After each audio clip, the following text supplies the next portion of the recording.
Here's one of the creepiest stories you'll hear today. Deep in the backwoods of West Virginia, there's an old logging road that nobody uses anymore.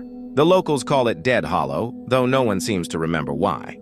Maybe it's because of the trees, tall, twisted things with bark like dry, cracked skin. Or maybe it's the silence, the kind that makes your ears ring like the forest is listening. For years, hunters and campers have told stories about something wrong in those woods. A shadow that moves when the moon is high. A whisper that drifts on the wind but never quite makes sense.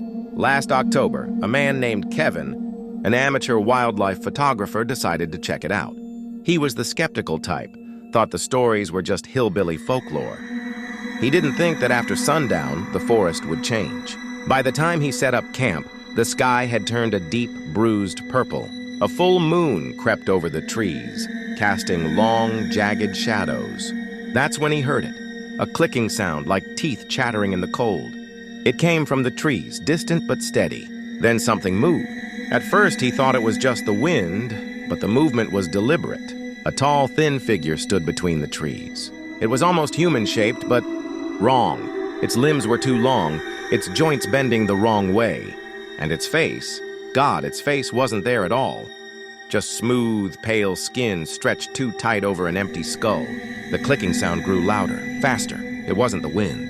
It was laughing. Kevin grabbed his camera, but the moment he lifted it, the thing moved. Not like an animal. Not like anything that belonged in this world. It jerked forward, covering 10 feet in an instant. Its head tilted as if it was studying him. Then it spoke. A rasping, broken voice like dry leaves crumbling in a fist. "Let me borrow your face." Kevin ran. He didn't stop running until he was back in his truck, his heart slamming against his ribs. The next morning, he returned with the sheriff. They found his campsite, his camera bag, his flashlight. But his camera, gone. The only thing left was his tent, shredded apart. And inside, scrawled into the fabric with something dark and rotten-smelling, were 3 words. "Still need a face." Kevin never went back to Dead Hollow. Neither should you. Let me know what you think in the comments.